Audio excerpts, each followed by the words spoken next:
Bonjour, je vais faire aujourd'hui une petite vidéo d'analyse d'un corpus de Rudolf Steiner. En fait, depuis pas mal de temps, je dis sur les réseaux que la biodynamie, c'est pas bien parce que ça promeut l'anthroposophie, qui est une doctrine donc inventée par Rudolf Steiner entre le 19e et le 20e siècle, le début du 20e siècle, et que cette doctrine est raciste notamment. Donc, c'est un des problèmes de l'anthroposophie, c'est pas le seul, mais c'est celui sur lequel on se penchera aujourd'hui. Et donc, voilà, je dis ça souvent que la biodynamie, bon, on peut aimer ça, donc c'est une agriculture naturelle, entre guillemets naturelle, ça ne veut pas dire grand-chose, mais enfin qui n'utilise pas de pesticides, de produits de synthèse minéraux phytosanitaires, quoi. Donc c'est plutôt pas mal, parce que ces produits, c'est vrai qu'ils sont nocifs pour la nature, enfin pour, ça ne voulais rien dire la nature, mais enfin bon, pour l'environnement, ils partent dans les nappes phréatiques, ils partent dans la mer, ils sont là pour tuer des insectes, donc ils les tuent effectivement, et c'est problématique en termes de biodiversité. C'est problématique aussi pour les agriculteurs qui les épandent s'ils ne sont pas bien protégés, et aussi pour les riverains qui, eux, ne se protègent pas. Et voilà, pour les pesticides, moi je suis pas pour, c'est un problème. Bon, après, être contre les pesticides, est-ce que ça veut dire promouvoir la famine et les pénuries alimentaires? Parce que, voilà, ou alors il faudrait changer toute notre société. Je serais assez pour ça, de manière à que chacun puisse manger des légumes de saison, bio si possible, mais pas bio n'importe comment, c'est-à-dire fait sans trop de produits, sans trop polluer, voilà, pour des problèmes environnementaux et qui n'arrivent pas du bout du monde. Donc la biodynamie, euh, l'avantage qu'elle a, c'est qu'elle est effectivement, elle ne pollue pas.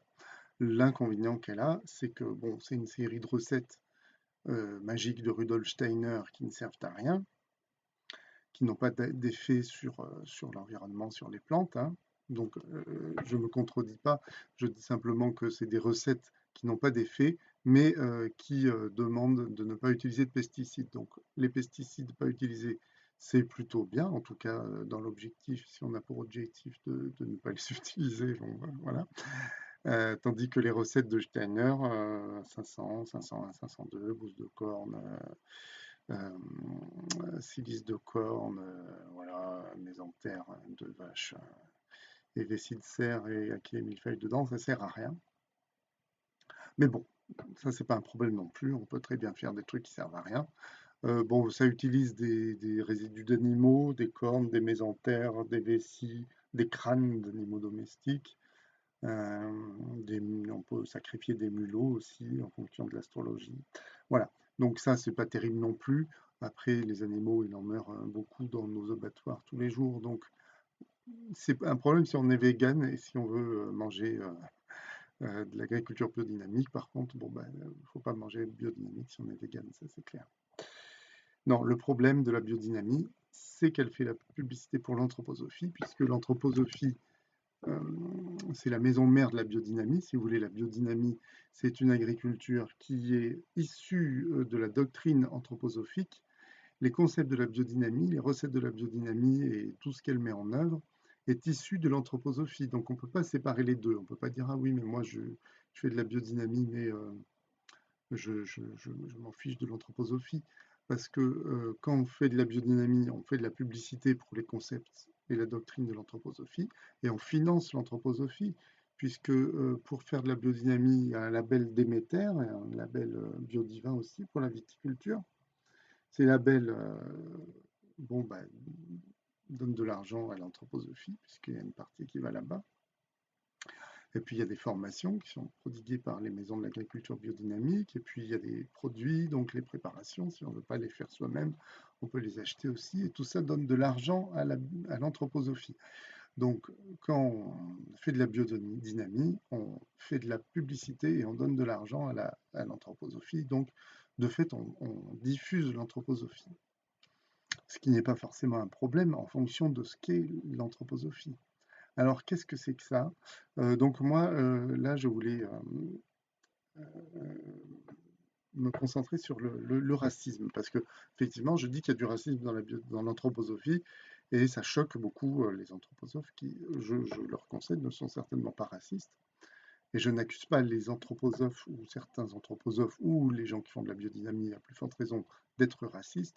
Je ne pense pas qu'ils le soient. Enfin, bon, après, comme tout le monde, il y a peut-être des racistes parmi eux, mais comme dans tous les groupes humains, je n'accuse pas du tout ces gens-là d'être méchants et racistes. Je les accuse, enfin, je les informe plutôt que en faisant de la biodynamie ou en étant proche de l'anthroposophie, on diffuse des contenus, une doctrine raciste. C'est la doctrine qui est raciste. Voilà. Alors, pour montrer ça, j'ai utilisé un logiciel qui s'appelle Iramutech et qui a été développé par le laboratoire LERAS, qui est un laboratoire de l'université Toulouse 2 ou Toulouse 3, Paul Sabatier, au labo, donc le laboratoire LERAS. Et bon, on en reparlera tout à l'heure, je vous dirai les noms des développeurs. Donc c'est un logiciel d'analyse de corpus textuel, et c'est une analyse sémantique hein, notamment. Donc il faut un gros corpus de texte, et avec ça on peut l'analyser à l'aide de ce logiciel. Bon, ben, moi j'ai un gros corpus de texte puisque j'ai pas mal de livres en PDF de Rudolf Steiner. Donc, écran de droite, voilà. Voilà, ça c'est bon. Alors c'est pas tous les livres de Rudolf Steiner parce qu'il en a commis plusieurs centaines. Mais ce qu'on a là, c'est les livres que j'ai pu récupérer en PDF. Donc ça représente, il y a des lacunes, hein, il y a des choses importantes qui n'y sont pas. Mais enfin, ça représente 87 ouvrages.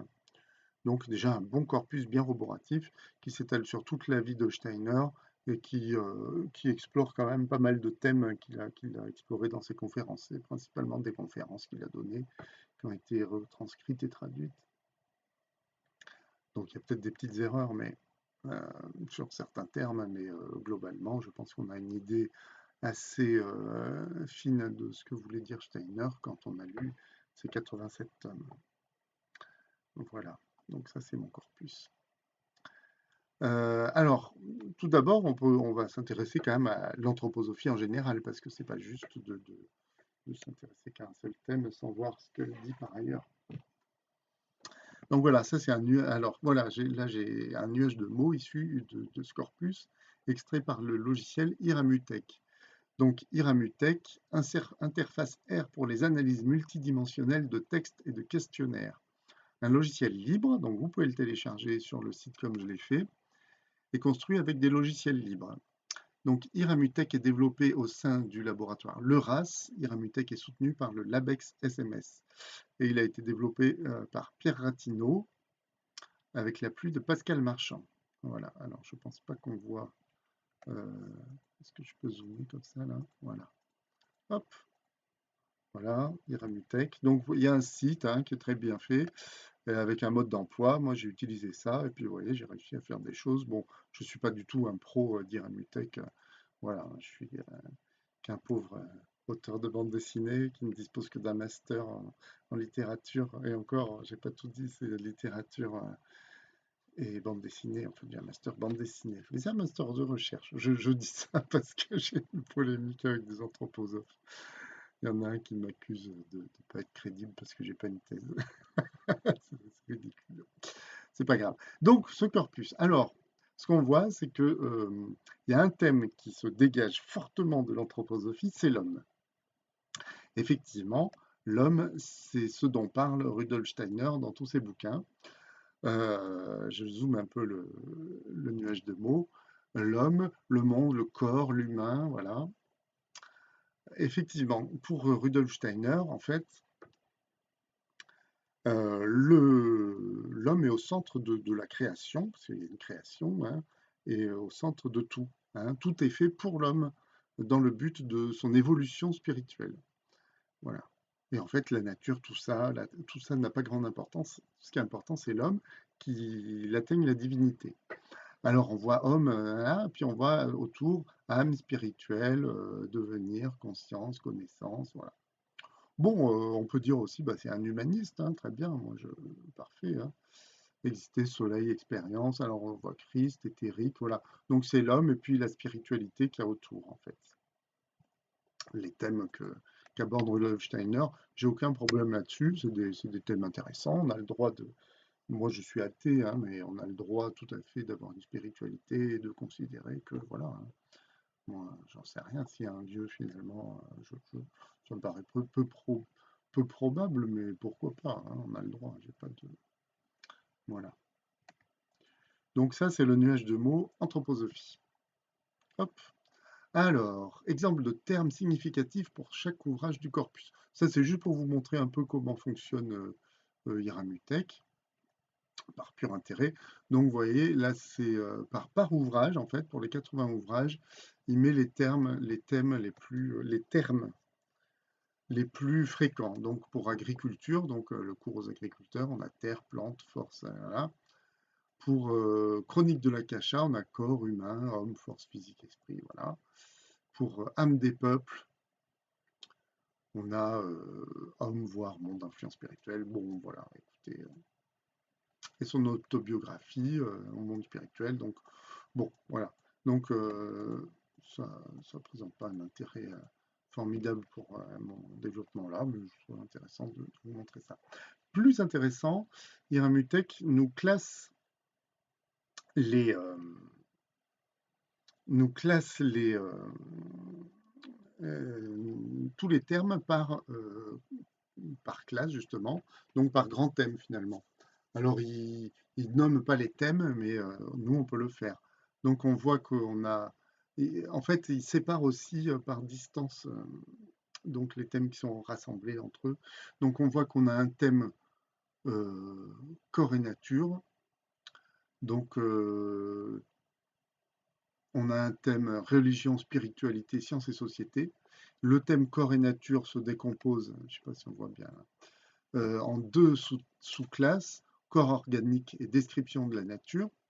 Donc, dans corps organique, on a processus, organisme, système, hop là, pardon, organes, organisation, nerveux, chaleur, cerveau, liquide, substance interne, sang, métabolique, sanguin, voilà. Description de nature, on a corps éthérique. Ah, tiens, bizarre. Oui, c'est une nature un peu au sens large, c'est-à-dire qui comprend aussi les aspects spirituels de la nature. Corps éthérique, astral, physique, donc c'est les différents corps de l'homme en fait. Et puis soleil, lune, terre, plante, animal, Saturne, lunaire, végétal, donc c'est quelque chose d'assez.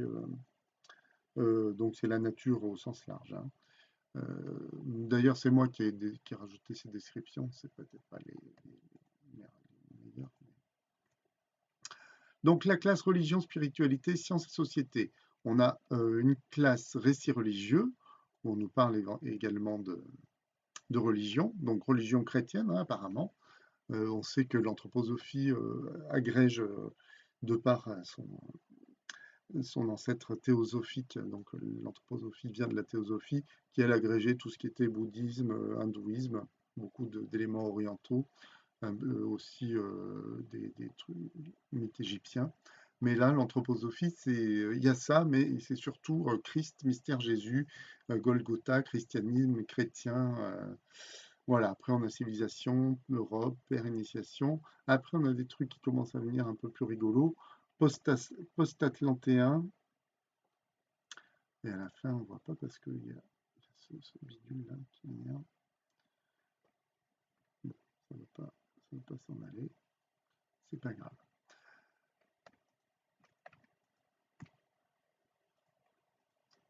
Ensuite, on a une classe spiritualité, sciences et société qui se décompose en spiritualité, donc âme, monde, sentiment, vie, et puis sciences et société. Dans sciences, on a concept, réalité, idée, science, et dans fait social, on a anthroposophie, question, chose. Bon, voilà. Tout ça est bel et bon. Ça nous dit. C'est intéressant pour étudier l'anthroposophie, hein.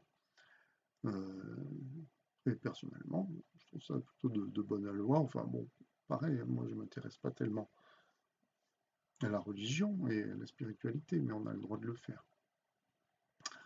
Alors, ça c'est les mêmes classes que tout à l'heure, mais classées géographiquement par leur distance en fait leur distance de l'une à l'autre. C'est-à-dire que tous ces mots-là euh, sont rassemblés, tous ces mots-là sont proches les uns des autres, tous ces mots-là sont proches les uns des autres. Donc on a ici un ventre mou qui est en fait le fait social, la science, la science et la spiritualité. Voilà. Puis on a trois lobes qui sont bien développés et qui sont le corps organique là, ici la nature astrale, éthérique et cosmique, on va dire, et là la religion. Voilà. Alors, ça c'est toutes les formes, donc les termes qui sont classés par ordre d'importance hein, dans tout le corpus. Donc, qu'est-ce qu'on a? Homme, monde, voilà.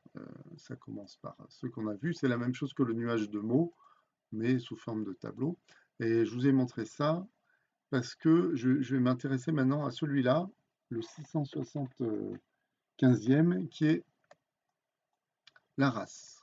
Voilà, c'est un peu pixelisé, c'est pas grave.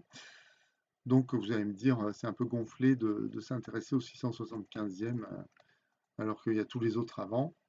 Mais déjà, c'est le terme problématique qui m'intéresse, ce qui pollue un peu tous les autres.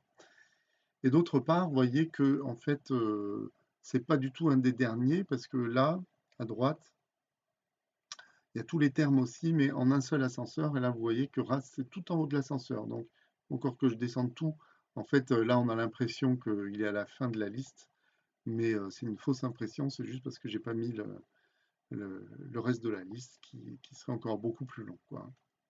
Voilà. Donc, on s'intéresse à la race.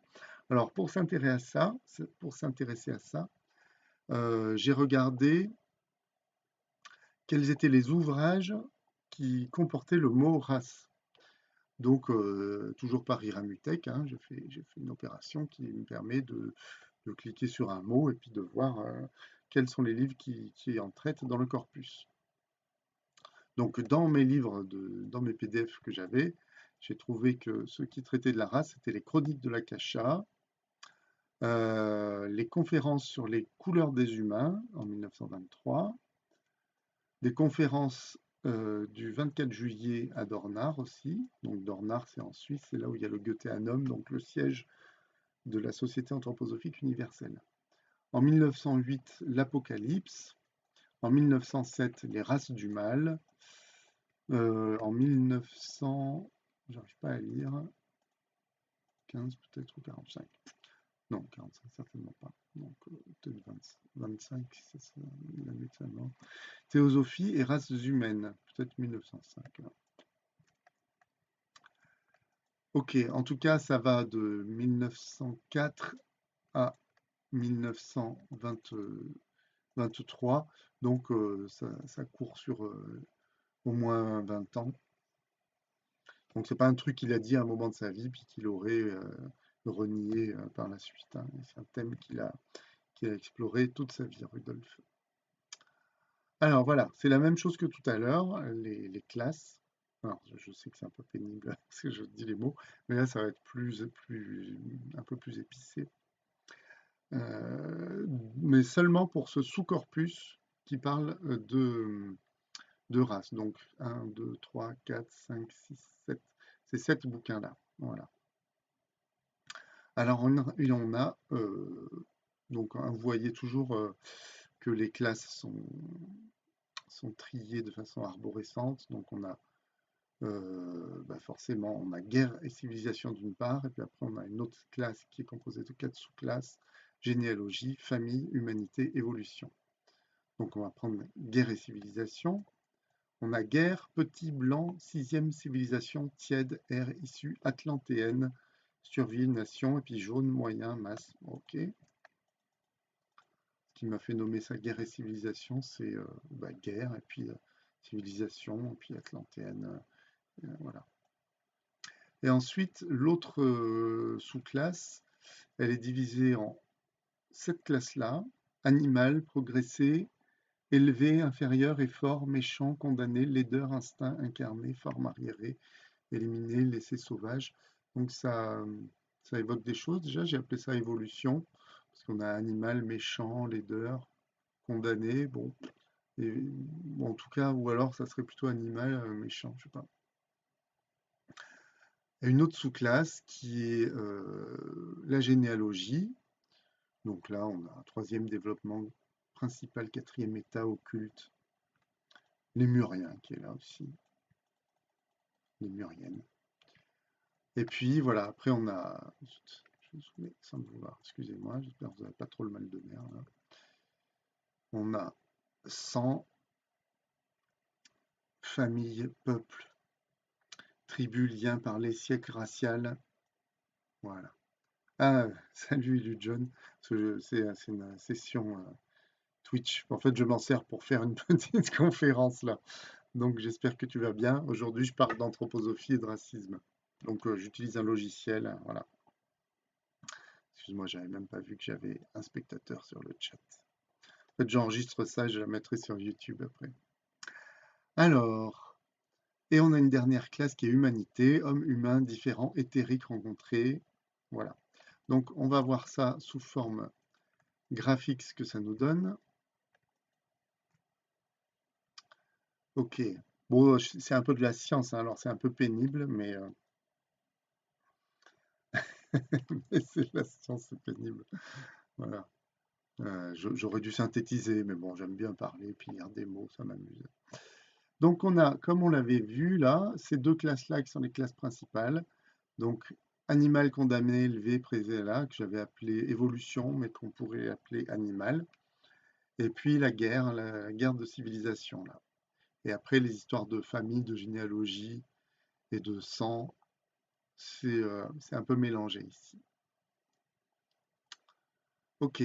Bon là c'est une vue arborescente, parce que je trouvais que c'était joli. Donc on a guerre, civilisation, voilà, on a des trucs atlantéens, oui, parce que c'est les questions de l'Atlantide, hein, les chroniques akashiques, là, vous voyez. Là on a les couleurs, bon ça doit être la conférence sur les couleurs. Là, petit nombre saut issu, je sais pas d'où ça vient. Ok. Ah oui, ça c'est juste la classe 5 en fait. Et la classe 5 c'est celle-là. Ah oui, puisqu'elle m'intéressait celle-là. Guerre, petite civilisation, là.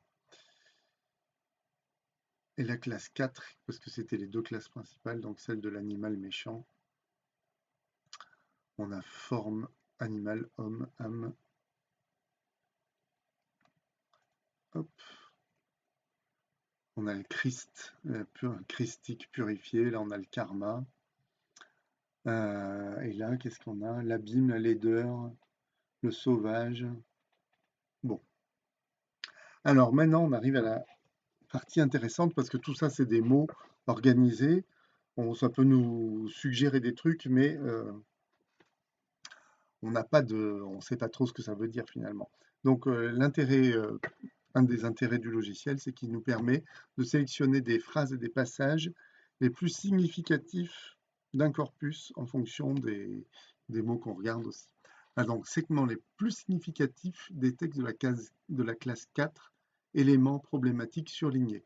Donc la classe 4, c'est celle-là, c'est celle qui parlait de l'animal et de l'évolution. Animal progressé, élevé, inférieur, voilà. Donc c'est la classe de l'animal qui progresse ou qui régresse, la laideur, voilà.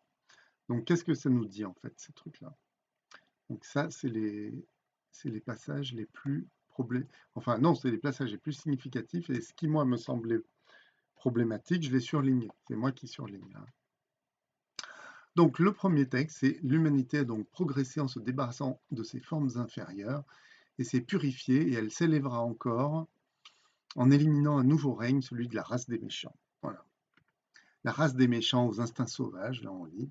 Je vais zoomer comme ça, moi je vais lire que les trucs surlignés, mais si ça vous intéresse, vous pouvez lire le reste. Donc là on nous parle de race mauvaise, là on nous parle de race arriérée, et là l'humanité s'est élevée en rejetant les formes inférieures. Là, on nous dit qu'il faut faire l'effort de s'incarner dans une race plus évoluée. Juif, les races succèdent aux races, les civilisations aux civilisations. L'âme qui accomplit normalement sa mission terrestre s'incarne dans une race, mais elle en acquiert les qualités. Elle fait l'effort de manière à s'incarner. Coucou, je fais une vidéo là. Non, c'est pas grave. Voilà. Hop. Je refais la vidéo que j'avais fait au REC pour la mettre sur YouTube. Voilà, l'Apocalypse. Là, on a seules les âmes qui s'enlisent dans leur race, qui ne font aucun effort pour s'élever au-dessus de la marée. Voilà, là, on nous parle encore de race inférieure, là, de race du mal. Voilà, une race et un peuple peuvent rester arriérés. Ok. Aucune âme n'est condamnée à toujours vivre au sein d'une certaine race, mais une race, un peuple peuvent rester arriérés. Ouais, en fait, parce que le truc de l'anthroposophie, c'est que on va progresser normalement d'incarnation en incarnation, et on passe d'une race inférieure à une race supérieure. C'est-à-dire une race en fonction des couleurs. Hein, ça marche avec les couleurs, on le verra tout à l'heure. Les animaux représentent une dégénérescence, ok. Donc en fait, le singe, en fait, l'homme ne vient pas du singe, mais c'est le singe qui a une dégénération de l'homme pour Steiner. Ok, si toutes les âmes avaient progressé, soit les races arriérées au bout auraient diminué, gna gna gna. Il y a des âmes qui peuvent habiter des corps arriérés. Bon, c'est un peu pénible à lire tout ça. Donc je vous l'affiche, je vous laisserai faire des captures d'écran si ça vous intéresse. Il faut alors rester dans sa race. Les races matérialistes restent du point de vue du mal et peupleront la terre en tant que race maléfique, les races matérialistes. Il appartiendra entièrement à l'humanité de savoir si une âme restera dans la mauvaise race ou s'élèvera dans la culture spirituelle à une bonne race. Voilà. Si on fait des efforts, on s'incarne la prochaine fois dans une race supérieure. Et on ressent souvent comme une injustice de la nature le fait qu'elle condamne l'un à exister dans une race humaine située à un niveau inférieur et lève l'autre vers une race en apparence accomplie. Ok. Ça, c'était les segments les plus significatifs de la classe 4. Et on a ici la même chose pour la classe 5. Donc la classe 5, c'était la guerre, petit blanc, 6e civilisation.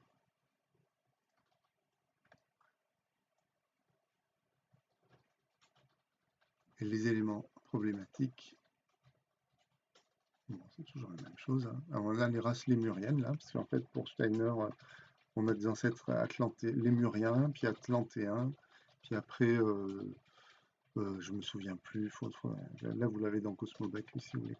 La 5e race atlantéenne est à l'origine de nos civilisations, et normalement aujourd'hui c'est la race aryenne, sauf qu'il y a des races qui sont restées en arrière. Donc jusqu'à nos jours sous la forme de races durcies sclérosées. Voilà. Et il y a la grande masse de ceux qui seront alors les tièdes, c'est-à-dire les descendants des tièdes de la civilisation de Laodicée. On a pas mal d'autres choses sur les tièdes. Alors qu'est-ce que c'est que ces tièdes? La civilisation chinoise est un vestige des 6e et 7e races atlantéennes, donc on peut dire qu'elles furent des races tièdes. L'élite de la population atlantéenne qui est au point de départ de notre civilisation est issue de la 8e race atlantéenne. Donc voilà, les Chinois, en fait, c'est des races qui sont dégénérées, restées en arrière. Voilà. Ceux qui savent développer en eux la vie spirituelle appartiendront au petit nombre d'êtres qui sont issus de toutes les nations et de toutes les races seront marqués du sceau divin. Voilà, très bien. Et donc, par contre, l'animalité chez ceux qui seront restés aux formes du passé. Donc, toujours les 6e et 7e races atlantéennes s'étant pétrifiées, la civilisation chinoise en est un vestige, elle ne peut plus dépasser le niveau atteint. On est désolé pour eux. Voilà, puis après, c'est toujours un peu pareil. Hein. Guerre d'anéantissement contre la race germanique. Là, on parle de la race germanique, qui est la race aryenne, donc qui est la plus évoluée selon Steiner. Et ici, on a au milieu du noir et blanche, oui, ça c'est des trucs sur les couleurs. Les races rouges et brunes étant sur le déclin.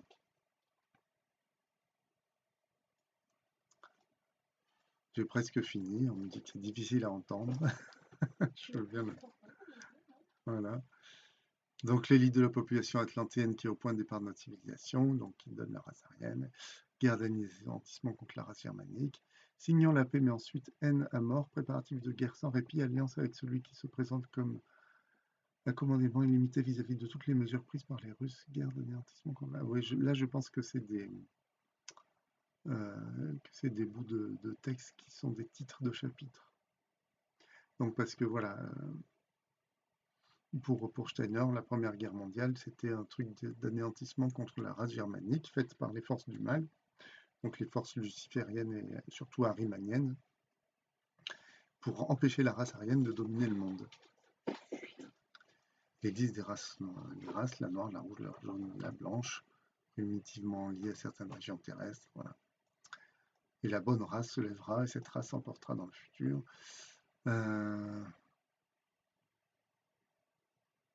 Donc là, il y a aussi des trucs par rapport au cerveau humain. En Amérique vivent les races de couleur rouge qui sont en réalité des races noires en déclin, les Indiens. Ah, les rouges sont encore plus... ouais. Voilà, bon, bah, en tout cas, oui, c'est vrai que c'est difficile à écouter tout ça. En tout cas, mon but, c'était de déterminer si oui ou non il y avait des contenus racistes chez Steiner, et il semble bien que oui. Enfin, moi, je trouve que ces contenus sont racistes et problématiques, très problématiques. Peut-être que d'autres trouveront que non, mais moi, je trouve que oui. Donc, le problème, c'est que Steiner était, pour les anthroposophes, clairvoyant. C'est-à-dire qu'il lisait dans les chroniques de l'Akasha, qui je vais pas vous expliquer ce que c'est maintenant, mais il pouvait voir ce qui s'est passé dans le futur, voir ce qui se passera dans l'avenir, voir tout ce qui se passe actuellement, et il discutait avec les divinités. Donc il savait tout, il savait tout. Donc il ne peut pas se tromper. Donc si on... Et la biodynamie, c'est lui qui l'a donné aussi. OK? Alors, qu'est-ce que ça veut dire? Ça veut dire que si on fait confiance à Steiner pour la biodynamie, parce qu'il était clairvoyant, alors il faut lui faire confiance pour ses contenus aussi. Donc ça veut dire qu'en militant pour la biodynamie, eh bien, on milite sans le savoir pour des contenus racistes. Et voilà. Non, j'allais dire un peu nazi, mais c'est pas le cas parce que les nazis pensaient pas que les races pouvaient, que les âmes pouvaient changer de race. Pour eux, c'était pas possible. Mais bon, voilà. Euh, donc, sachez à quoi vous donnez un blanc-seing quand vous faites la promotion de la biodynamie. Voilà. Eh bien, écoutez, je crois que j'ai fini pour aujourd'hui. J'espère que cette vidéo n'aura pas été trop pénible à écouter. Je pense qu'elle aura été un petit peu quand même. Mais, mais je trouvais important de le faire. Voilà. Eh bien, merci. Bonne journée à tous.